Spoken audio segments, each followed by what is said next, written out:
अस्सलाम वालेकुम रहमतुल्लाहि बरकातहू। दोस्तों, बड़े बड़े तबीबों ने कहा कि 5 चीज़ें ऐसी है जिसकी वजह से इंसान ज़्यादातर बीमार होता है। अगर इंसान 5 चीज़ों को ना करे, इन 5 चीज़ों को ना करे, तो फिर ऐसी कैफियत में वो इंसान जल्दी बीमारियों में गिरफ़्तार नहीं होगा। 5 चीज़ें ऐसी हैं जिनकी वजह से दुनिया के लोग ज़्यादातर बीमार होते हैं। डॉक्टर्स ने रिसर्च किया तो वाकई में पता चला कि जो आजकल ज़्यादा तादाद में बीमार हो रहे हैं, परेशान हो रहे हैं बीमारियों की वजह से, वो इन्हीं 5 चीज़ों की वजह से बीमार हो रहे हैं।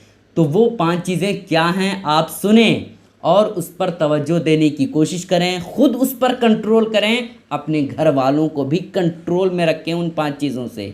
ठीक है, वो 5 चीज़ें क्या हैं दोस्तों, गौर से सुने। पहली चीज़ है दोस्तों, दिन में ज़्यादा सोने से। दिन में अगर आप ज़्यादा सोते हैं तो आप यकीन मानिए जो आपको आगे चल कर के या अभी बीमारी हो रही है वो इसी वजह से हो रही है क्योंकि आप दिन में ज़्यादा सोते हैं।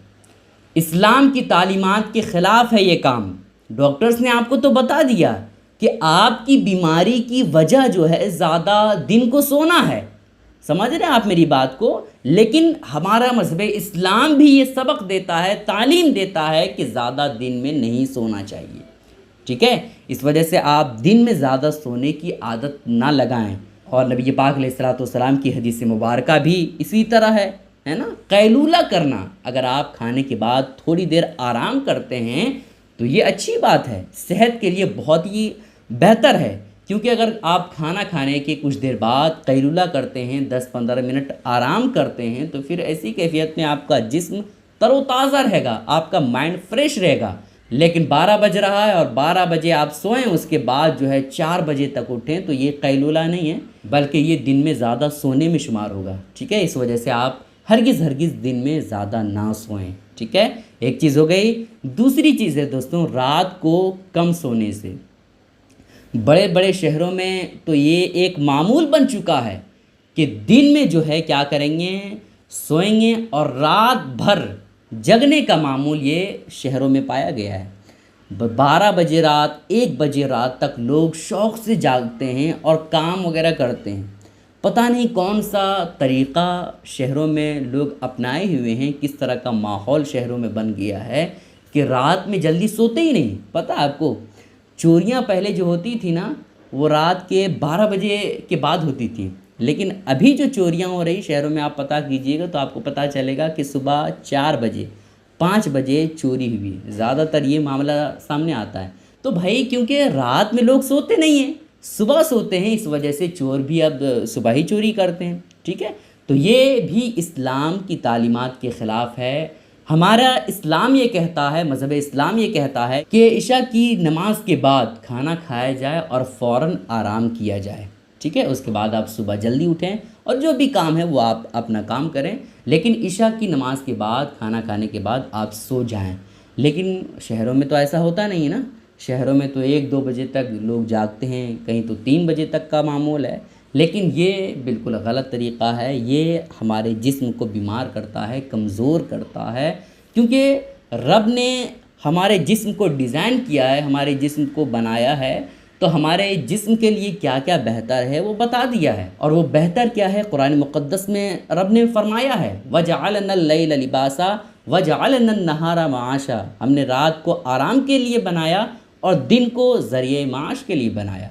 तो उसकी वजह से आपके जिस्म में फ़र्क तो पड़ेगा, उसकी वजह से आप बीमारियों में तो घिरेंगे और आगे चल कर के आपको और दिक्कतों का सामना करना हो सकता है। इसलिए आप हरगिज़ रात को ज़्यादा जगने की कोशिश ना करें। इशा की नमाज के बाद, खाना खाने के बाद थोड़ी देर के बाद आप सो जाएं, ये बेहतर है। ठीक है दोस्तों, कितनी चीज़ें हो गई, 3 चीज़ें जिसकी वजह से इंसान ज़्यादातर बीमार होता है। चौथी चीज़ है दोस्तों, ज़्यादा जिमा करने से।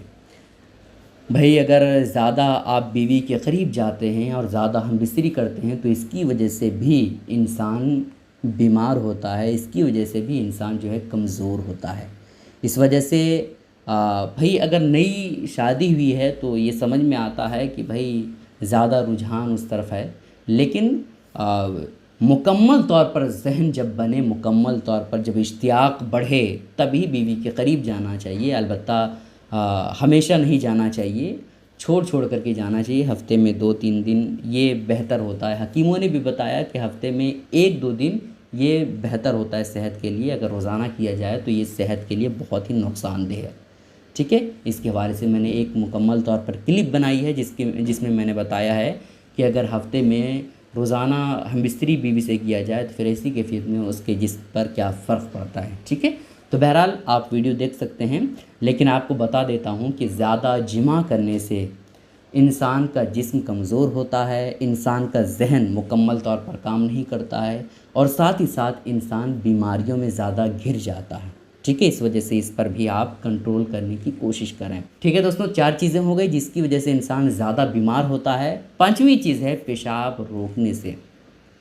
कभी भी आपको पेशाब की हाजत हो, कभी भी आपको पखाना की हाजत हो तो आप फ़ौरन हाजत को पूरी कर लें। कभी भी आप रोक कर ज़्यादा देर रखने की कोशिश ना करें। भाई हाँ, ये अलग बात है कि अगर ऐसी जगह पे आप चले गए हैं जहाँ इंतज़ामात नहीं हैं तो अलग बात है, लेकिन मुकम्मल तौर पर ये आप ये जान लीजिए कि कभी भी आप जो है पेशाब को ज़्यादा देर ना रोकें, उसकी वजह से बीमारियाँ बहुत ज़्यादा होने के चांसेस होते हैं। ख़ास करके पथरी और इस तरह की दूसरी परेशानियाँ जो आजकल आम बीमारी हो चुकी है, वो इसी वजह से हो रही, क्योंकि जब पेशाब हमें लगती है या पखाने की हाजत होती है तो हम नहीं करते हैं, तुरंत फ़ौरन नहीं करते हैं, तो इसकी वजह से ये परेशानियाँ होती हैं। तो इस वजह से पेशाब हो या पखाना हो, जब ज़रूरत पड़े तो कर लेना चाहिए। ठीक है, नबी पाक अलैहिस्सलाम की सुन्नत के मुताबिक अगर आप ज़िंदगी गुजारते हैं तो ऐसी कैफियत में आपको कोई भी परेशानियाँ, कोई भी बीमारी देखने को नहीं मिलेंगी। ठीक है, आप नबी पाक अलैहिस्सलाम की सुन्नत मुबारका के मुताबिक ज़िंदगी गुजारें, इंशाअल्लाह ताला बीमारियाँ बहुत कम होंगी। ठीक है, तो ये 5 चीज़ें ऐसी थी दोस्तों जिसको इंसान अगर कंट्रोल कर ले तो फिर ऐसी कैफियत में उसको बीमारियां ज़्यादा नहीं होंगी। लेकिन अगर कंट्रोल नहीं करेगा तो फिर ऐसी कैफियत में डॉक्टर्स ने रिसर्च किया है, बड़े बड़े तबीबों का कहना है कि इसकी वजह से इंसान ज़्यादातर बीमारियों में घिरता है, इसकी वजह से इंसान ज़्यादा बीमार होता है। ठीक है, इस वजह से आप कंट्रोल करें और ख़ास करके अपने घर वालों को बताएं और दूसरों तक वीडियो को शेयर करें ताकि वो भी इसके ज़रिए से फ़ायदा हासिल कर सके। अस्सलामु अलैकुम रहमतुल्लाहि व बरकातहू।